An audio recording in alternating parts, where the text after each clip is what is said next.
Once again, Bernhard, warm welcome to you and thank you very much. I introduced Bernhard last week. I'm not going to say all of it, but as he indicated, he has had a career in the Navy spanning more than 40 decades. He's been on active service. He commanded the SAS Protea, which is the South African Navy's hydrographic survey platform, and more broadly has had combat experience, including commanding the minesweepers SAS East London and the SAS Walvis Bay. He was also the hydrographer for the RSA, and he's participated in many of the policy developments for both the South African Navy and the South African National Defence Force. Bernhard, thank you once again for your preparation, and we're really looking forward to your presentation this morning. Gert, thank you very much for those words. I must say that at my age, it's a pleasure to be able to prepare for a subject like this that's so close to my heart. Sir Ernest Henry Shackleton is certainly one of my personal heroes, and I really love this part of our history. I sometimes wonder whether I was born too late or born too early. Born too early, there's so much still happening today. I will say a little bit more about that shortly. Now, specifically, this presentation is about the Imperial Trans-Antarctic Expedition of 1914-1917, just as the First World War had started. And the aim of this specific expedition, and I'll read to you, after the conquest of the South Pole by Amundsen, and I spoke about that last week, who by a narrow margin of days only was in advance of the British expedition under Scott, there remained but one great main object of the Antarctic journey, the crossing of the South Polar continent from sea to sea. And those are the words of Ernest Shackleton himself, who decided that this is something which he wanted to attempt. The aim of my presentation today, there is so much information available, and I've tried my best to provide an overview of what actually happened and why this is such a magnificent story of leadership, courage, determination to survive. And therefore, I want to provide my insights into this heroic and extraordinary exploits of the men who participated in this expedition, and obviously led by Sir Ernest Henry Shackleton. Once again, I would just like to show you the Antarctic, obviously the geographic South Pole over here. Just for interest's sake, there's Sinai, South Africa's base in the Antarctic. This is where it all happened. From here, the Weddell Sea, which was all iced up, down to the South Shetland Islands, and specifically Elephant Island. Just for interest's sake, this is the Bransfield Strait, and then you get Elephant Island about here. But for those who still want to follow in the footsteps, if there's one place you need to visit, then it's over here, is an island called Deception Island. It's really quite deceptive. From the outside, it's covered with snow. There's an entrance. There's a huge rock on the right-hand side as you go in. The volcano has been flooded. It's one of the two active volcanoes in the Antarctic. You can take a ship, and we in fact did take a ship through the entrance inside of the volcano. As I said, an active volcano. And in fact, it did mean that certain Argentinians had to leave the island very, very quickly when there was an outburst. But what is interesting that on the one side of the inside, there's warm water, 30 degrees Celsius, if I remember correctly, and one can swim there. It is beautiful. It is the most magnificent sight I have probably ever seen, and I would implore anybody to go out there. I just want to remind you, this is the Weddell Sea that we're talking about, and then the others is the Ross Sea over here. This is where Scott and Amundsen, where they traveled to the South Pole. This is the South Pole as we know it today. I got this picture, and I thought it's important that we show the South African flag because we are one of the nations not only signed the Antarctic Treaty, but we also have a base there. We have permanent people living there. This is presently the marker at the South Pole. Obviously, this changes, as I said last week, because the actually moves on top of the continent itself. I don't know if who of you follow what is happening in terms of us as humans being able to discover, but this is a selfie taken this week by the little helicopter called Ingenuity that has now flown 3 times on Mars. This is taken on Mars. He's taken this with a camera facing downwards. This is his shadow. The 4th flight did not happen yesterday, but it will happen next week. Tomorrow, Saturday, 4 astronauts will return from the International Space Station on board the Elon Musk SpaceX capsule. Things are really happening. The Chinese this week put up the first part of their own Skylab into orbit. This is a fantastic time for us as humans in terms of exploration.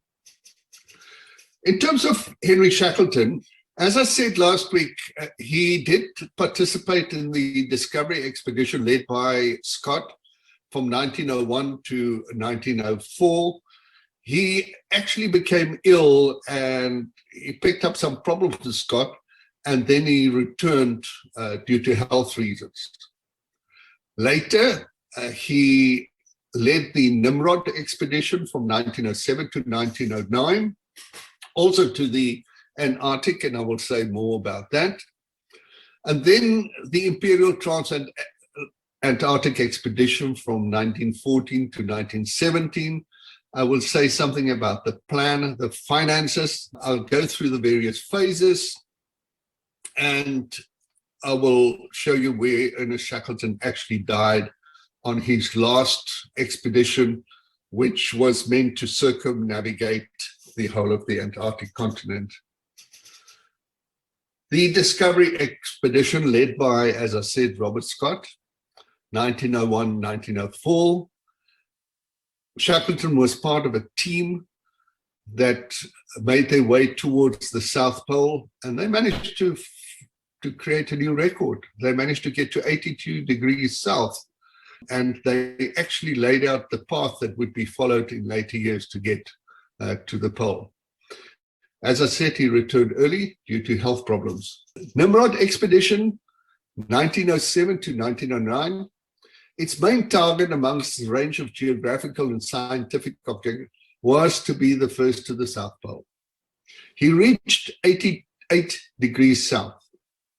He turned around 180 kilometers from the South Pole. Now, why did he turn around? And I think this is the first lesson we can learn here.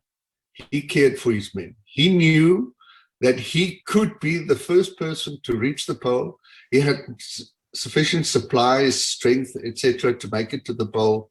But he knew that he could be the first person to reach the pole. He had sufficient supplies, strength, etc., to make it to the pole. But he knew that they would probably not be able to return to where they started due to lack of rations, fuel, etc. And he made the decision that his men were more important than reaching the South Pole, and he returned and turned around 180 kilometers from the South Pole. During the Nimrod expedition, they climbed Mount Erebus, the only other volcano in the Antarctic, and on return, he was knighted by King Edward VII for all his exploits. Who is this man, Sir Ernest Henry Shackleton? Well, he was born on the 15th of February 1874 in Ireland, nogal, and eventually he died on the 5th of January 1922 in Great Vic in South Georgia. And I'll say more about that. He married Emily Dorman. They had 3 children. So it did seem like he spent a few days at home. Edward would eventually become the president Edward was his eldest son, would become the president of the Royal Geographical Society. He was a prominent Labour politician at the time, and he even earned himself an OBE. Ernest Shackleton himself became the secretary of the Royal Scottish Geographical Society. Remembering that Shackleton never actually made it to the pole. It's interesting to note that a distant relative of Ernest Shackleton, Navy Commander Scott Shackleton, an explorer, set foot on the South Pole on the 9th of February 2010, finally realizing a family dream. In fact, he said after he arrived there, he really struggled not to shed a tear for the legacy that was left by his family in terms of the exploration of the Antarctic. This was the plan. You can see this is a note by Shackleton himself. There it is. And it says a chart showing our proposed route across the Antarctic continent. He wanted to move from here, remembering that although this is a continent, the ice normally comes out to probably over here and much further. But he wanted to cross from the Weddell Sea all the way to the South Pole. And from the South Pole, he would proceed down. Well, down is now a wrong word, but to the Ross Sea, where he would be picked up, and I will say more about. This was the plan. Therefore, he wanted to sail from South Georgia to the bay in the Antarctic. He wanted to establish a base. Then a team of 6 would make their way to the South Pole and then to McMurdo South. Supply depots from the Ross Sea would be laid up by the crew of the Aurora. And I will say more of the Aurora later on. And then eventually he would be picked up by Captain McIntosh on the second vessel, which was the Aurora. The Endurance. She was actually a small vessel, 44 meters. But she had a sail and coal fire steam. And in fact, you can see now 260 kilowatt, which gave her a speed of about 10.2 knots, which is not bad. She was a small ship. She had a complement of 28 men. The problem with this ship, she was actually built in Norway as a passenger exploration ship, and she didn't have a round bottom or bulge, which meant that you will find that all the Antarctic explorer type ships have a round bottom, so that if the ice actually closes in around them, the vessel will be lifted to the top of the ice. This was not the case with this specific vessel, and perhaps that was part of the problem.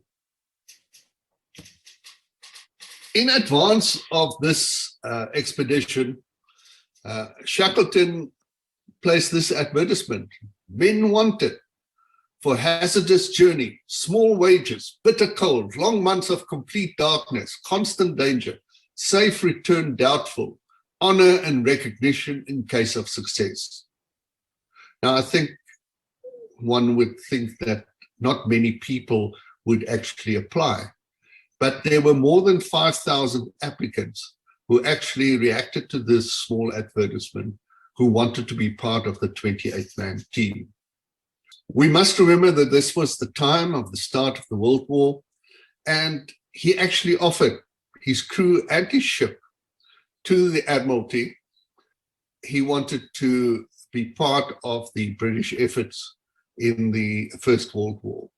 He received a reply from the Admiralty, and with a single word saying, proceed.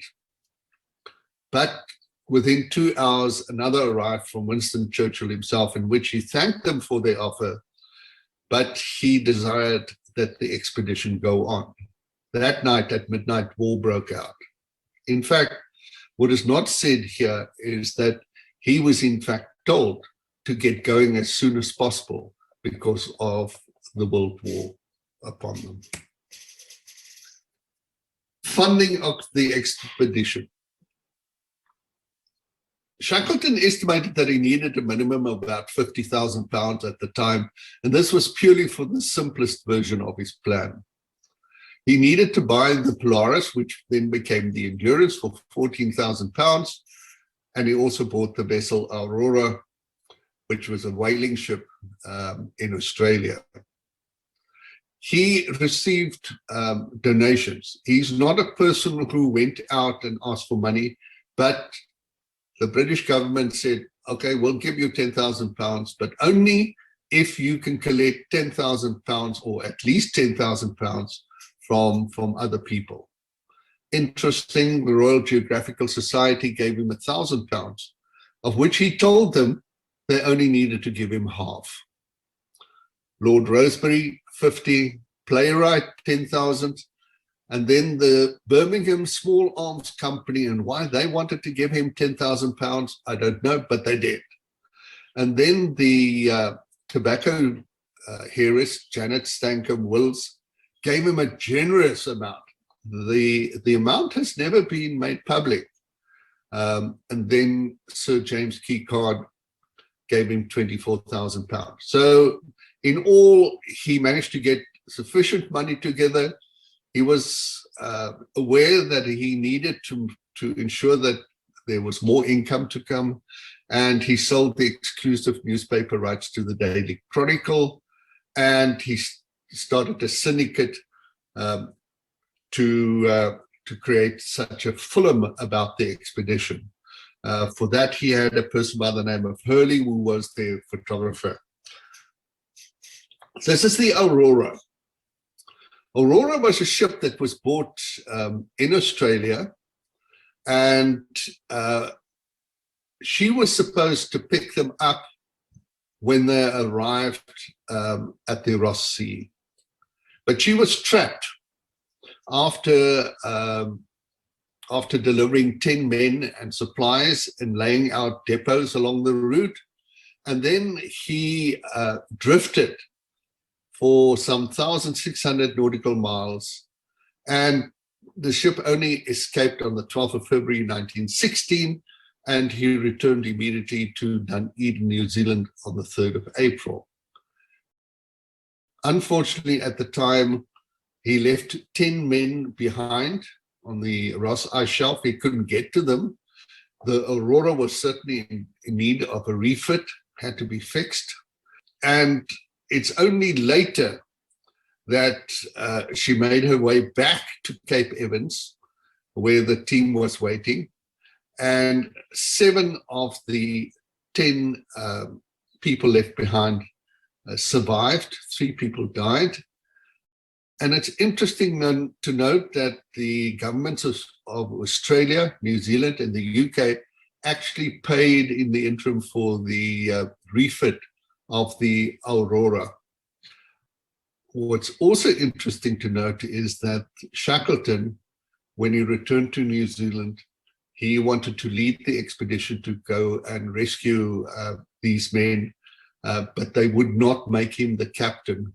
And they had, I think it was Davis, who was then appointed as the captain, and he sailed with the ship to go and rescue the party that was left behind on the Ross Ice Shelf. Now, this is really what it was all about. Endurance, his ship, sailed with his 28 men and all his supplies, etc., and they were making themselves the way down into this area from where they would start going to the South Pole. Now, over here, the ship was trapped in ice. And as ice started moving, it started drifting in a westerly direction. This is how they plotted. And they moved off the ship with all their supplies on the ice. They were, in fact, on a moving ice platform, and they stayed the whole winter. And it's only in October 27th that the Endurance was finally crushed and she actually sank. The crew then had to start a march with 3 boats, 3 of these open, what they used to call whaler boats. And they started moving because they understood that they would have to move in this direction to get to open sea from where rescue may come. Patients Camp, of which I say more, was established here where they were waiting for ice to become more available so they could follow leads going into this direction. Eventually, they reached the open sea around here, and it took them then 16 days to move from here by 3 boats all the way to Elephant Island. Elephant Island being probably the remotest, most difficult island, and they managed to land there. They shifted their camp once from where they landed to a place called Wild Point. And they stayed there for a while, and they lived off the seals and the penguins in the area. And then Shackleton understood that there was no way that any ships would pass Elephant Island. I mean, nobody really came into this area. And he decided he needed to take one of the whalers that they had with them. And this was the James Caird. James Caird was named after one of the benefactors of his mission. And he then took 16 days to sail from here all the way to Harcombe Bay in South Georgia. Now, the weather here is just as bad. Screaming 60s. I've been down there, I've been down here, and I remember days that we couldn't move, that we were just standing with our bow into the wind. Our anemometer could only read to 65 knots, and the wind was definitely above that we had to put 2 engines out of 4 on the shaft in order to just stay in one position. It is the most inhospitable place on earth. And yet, in an open boat, in 16 days, Sir Ernest Shackleton and 5 of his men made it all the way to the southwestern side of South Georgia. That in itself, just that, is a miracle, in my opinion. These photos that I show you here this is where you can see the Endurance in the ice. This is later what happened. I mean, you can see here how she slowly but surely started to capsize, and then she broke up. And then they had to move away towards the sea. And you can see this is one of the boats that they had to pull by humans. You can see dogs here. Dogs were used, but in order to survive, the dogs were later shot, and they provided the rations for some of the exploits. Once again, there we see them pulling. This is where they stopped. You can see washing, drying out. These are the conditions. This was a camp that they established waiting from the 30th of October, 9th of April, whilst they were waiting to move. They used, as I said, dogs. Here, Shackleton and Hurley, the photographer, were sitting at what is called Patience Camp, waiting for things to happen. And then they managed to make their way to Elephant Island. I've explained this situation, but the problem was that although Shackleton sailed to South Georgia over here, he left 22 men behind on Elephant Island. And those 22 men had to be rescued at some stage. And I will say more about that a little later. They arrived on Elephant Island, and realized that they would have to do something to get help. And this is the James Caird, the vessel this is the whaler. They covered it with tarpaulins. They had sails. And there they push off to sail towards South Georgia. It's about 1,330. I would normally put it in nautical miles, but in this case, I'll put it in kilometers. This is how the remaining men lived on Elephant Island. They turned the boat and they provided shelter for themselves. And this was at Wild Point. But one of the things that is important is that the man that was left in charge of the 22 men, every morning Frank Wild would make them pack up all their belongings. And he said, "Get your things ready, boys. The boss may come today." They had total faith in Ernest Shackleton that he would come back to collect them. And there's the tug, the Chilean tug, and here they're coming to rescue all the 22 men that were left behind over here. These were the 22 men who stayed on Elephant Island from the 15th of April to the 30th of August. This is a picture, or not a picture, drawing of the little boat in which they made their way to South Georgia.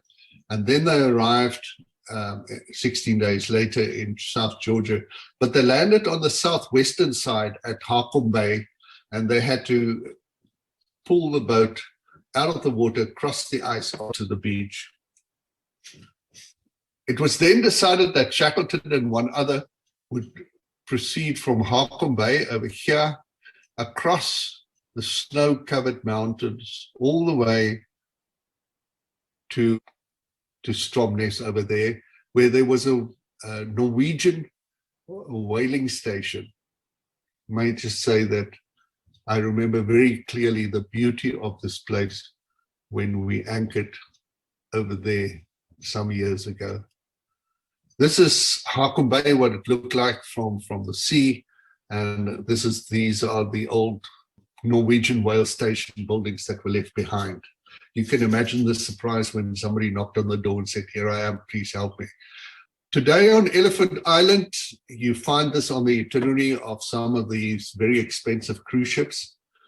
Today there's, here at Wild Point, this is the bust of the captain of the, I think, Jalco, which is a Chilean steam tug that came to collect them.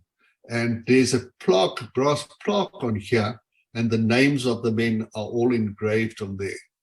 This was food, as you can see. This photo was taken as the men were ready to be picked up, and they saw that there was a tug and there was a boat coming to fetch them. Obviously, one of the stamps of importance. Grytviken. This used to be the Norwegian whaling station. That's called King Edward Point. The British Antarctic Survey, they have a base over there. That's our own SAS Protea, our service ship, who was down there. We did some research into krill. This is winter, and you can see that's just the top of Shackleton's grave in the little graveyard at Grytviken. Just that sticking. This is a photo that was taken before that of his grave. Shackleton, in fact, went back, and after arriving in Grytviken, he tried twice to find ships and to proceed down to Elephant Island, where he wanted to pick up his 22 men. Eventually, he found a Chilean tug, and with this Chilean tug, he managed to get down to Elephant Island. He picked up his men. They were all returned to Chile, and they each went their way. But Shackleton himself was concerned about the 10 men that were left on Ross ice shelf, and he then decided to go back to the Ross ice shelf on the Aurora, where they collected the 7 men that remained there. I think what is perhaps important is that he never gave up. He then returned to England as a hero, and subsequently he started a new expedition, as I said, the expedition to circumnavigate the whole of the Antarctic. On his arrival in Grytviken during this expedition, he did not feel well. And he called for the doctor, and the doctor looked at him, etc., and couldn't do much. And eventually the next day he died in his bunk on board the ship. And on request of his wife, he was then buried in Grytviken in that little graveyard. He said that difficulties are just things to overcome after all. And I think he's absolutely an example, perhaps for all of us, that difficulties are just challenges. We must do something about it. So Ernest Shackleton's name will forevermore be engraved with letters of fire in the history of Antarctic exploration. That's what the first man at the South Pole said, Amundsen. Shackleton is certainly one of the heroes of our times of exploration. Thank you very much. Fantastic, Bernhard. Thank you very much. What an amazing story of courage and endurance. You know, this is, to me, also one of the most exciting, most amazing ventures. The courage of those men, and particularly the men that stayed behind on Elephant Island. They had this absolute faith in their leader that he would come back and fetch them.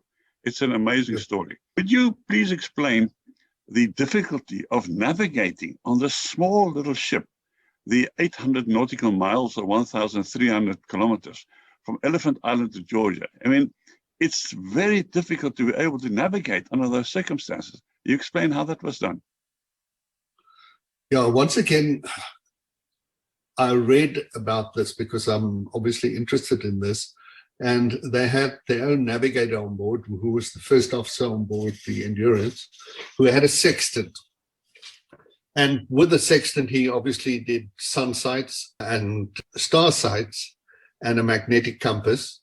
And it says in one of the documents that I read that he would take his sights, he would then disappear underneath his blankets, and he would do the calculations, and then he would come up with a solution of his position.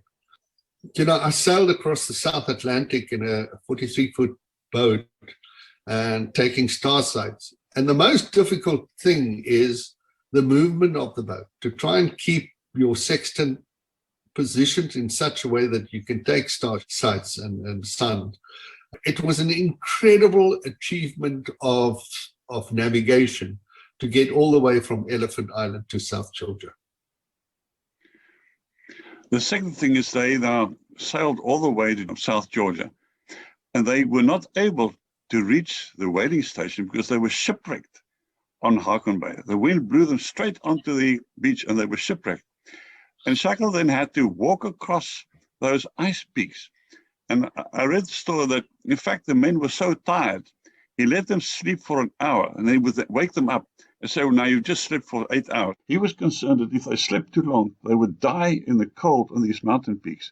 But the pure determination and courage of this man to lead them across those ice peaks is a feat in itself.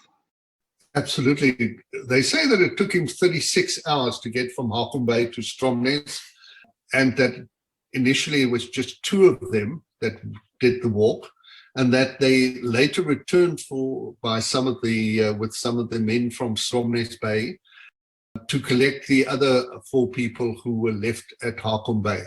But I can just tell you that having been to Grytviken and having tried to walk across some of the hills, I'm not even talking about the mountains, it's such an incredible achievement. It is unbelievable that anybody at that time with that equipment could make it to Stromness Bay. It is just pure determination and courage. This is fantastic. I thought that 2 men accompanied him across the hill, and then only 3 remained in Harcon Bay. Sorry, you're right. No, you're right. I was very surprised to see when we reached Elephant Island that the bronze bust that had been erected on the island was of the Chilean captain that came to rescue them and not Shackleton. Absolutely right. I think it's, what's his name? Padro. Piloto Padro, I think is his name. And it's the Chileans who obviously put the bust over there. It is such a beautiful area, but it can be so hostile. And survival in that terrain is nearly impossible for us as modern human beings to think about. I'm sure there are many questions. Anybody else? It's so inspirational, their endurance, their courage, their vision, their loyalty. It's just so inspiring. Thank you very much. It's unbelievable what they did and what they managed. Thank you for sharing that with us. It's so inspiring. No wonder he's a hero. Absolutely. And the point is that I think it never stops. Do you know those people who are in 2024, the Artemis expedition to the moon? And I think the contract for the moon lander has just been placed with SpaceX. And those explorers, the training and the sacrifice that they go through, I don't know whether one can compare eras, but I'm just so happy that I can see what is happening in our world. And I think it provides us with the opportunity to think wider than whether the dogs in Vermont are walking on leashes or not leashes. It's so much bigger. So yeah, I think this is an inspiration, definitely for all of us, certainly for me. Just a silly comment on trivia. I went to Grytviken, I think is it where Shackleton was buried. And in the graveyard there, all of the inhabitants, as in most graveyards, are buried in an east-west axis. But Shackleton, they buried in a north-south axis in acknowledgement of his exploratory skills. Interesting. I just tell you about Grytviken. On Grytviken, there's obviously old Norwegian whaling station, which slowly succumbs to rust and people who recover some of the steel or the iron. But there's the old manager's house, which is now a Shackleton museum, but there's an old church. The church, when we got there, was quite dilapidated. It was only renovated later. But the one thing we did was the church was supplied with electricity by a water turbine, which didn't work anymore. And our engineers took this turbine and they brought it on board Protea and they fixed it up and they installed it. And for the first time for a long time, there was power at this little church in Grytviken. And I will always remember being able to sit there and think about life in general, I suppose, in this little church with actual lights supplied by the water stream through the turbine.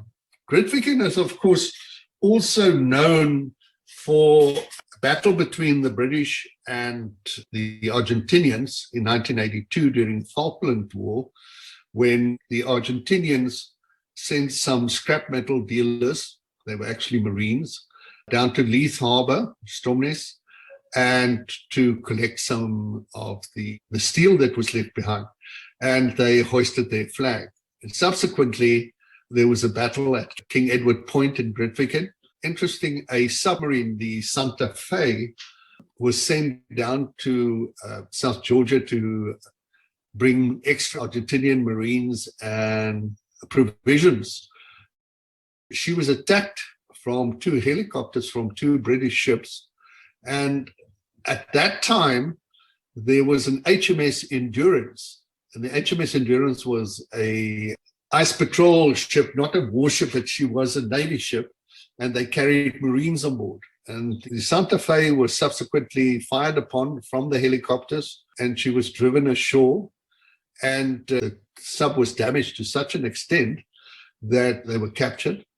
And then eventually the submarine was towed back out to sea and she was sunk. But that's the life of a sailor. And I would like to emphasize again the point you made about the miracle of sailing with this little boat from Elephant Island to South Georgia. You mentioned that they were whalers that they brought on board. Well, it sounds like it's a big boat, but those were actually the lifeboats that were used on the Endurance ship. So they were really quite small. And for these 6 men to sail across that length of sea in a small boat, not a big whaler, a small boat, having to use the sextant, as you explained, to me also, I just want to emphasize to me the miracle of that trip. Absolutely. These, what we call whalers, they are obviously not whalers, but they were used in the past. They were lowered from a ship and a man with a harpoon would go out. And they are, I think, if I remember correctly, they're about 28 foot long. They are normally open. They're normally manned by oars, but some of them have sails. They are small. They're relatively small. Just a little story. We went around Cape Horn and we had a whaler on board. It's called a 3-in-1 whaler. And it had a mast and sails. And the whole time from South Africa to South America, I prepared this boat. I said to myself, I'm going to get the captain to lower this whaler on one side of Cape Horn. I would lower the boat over the side, hoist the sails, and I would sail around Cape Horn. And the day we arrived, it was a Sunday afternoon, and we rounded Cape Horn. There was not a breath of wind. The sea was as calm as anything. Now, we all know that that's not Cape Horn, but I couldn't sail. So plans of men and mice. I was wondering what sort of reception Shackleton had when he returned to England in the depths of the First World War.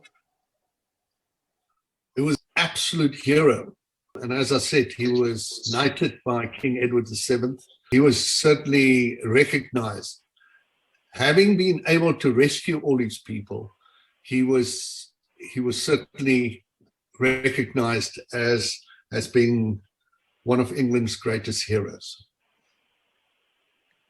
Just a short anecdote. When we went to Antarctica, we left Ushuaia at the southern point of Argentina. And when you leave that area, you have to cross an area called the Drake Passage, which is part of the circumpolar current around Antarctica. And this area is known for its bad weather and its high seas. So the entire ship was prepared to cross this passage. Everything was tied down. The piano was chained to the floor. All the chairs were tied down. The swimming pool was emptied. So we went through an explanation as to how to prepare our cabin. Anything that was heavy, like cameras, etc., had to be on the floor. All your toiletries had to be placed on top of a towel in the basin. There were no hangers left in the cupboard. So this was the preparation for crossing this passage. And as it turned out, we had extremely heavy seas. The swells were up to 8 meters in height. It really was a rough passage. When we turned around to come back, we had to go through the same preparation. And again, we prepared our cabin and everything was tied down. And when we hit the Drake Passage, it was like a mirror. There was not a breath of air.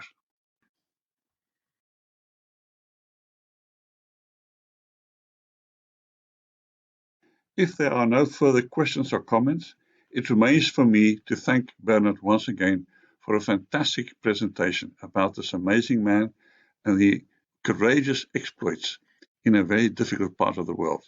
Thank you for the way you've presented it. It really was fascinating. Thank you, everybody, for attending. Goodbye.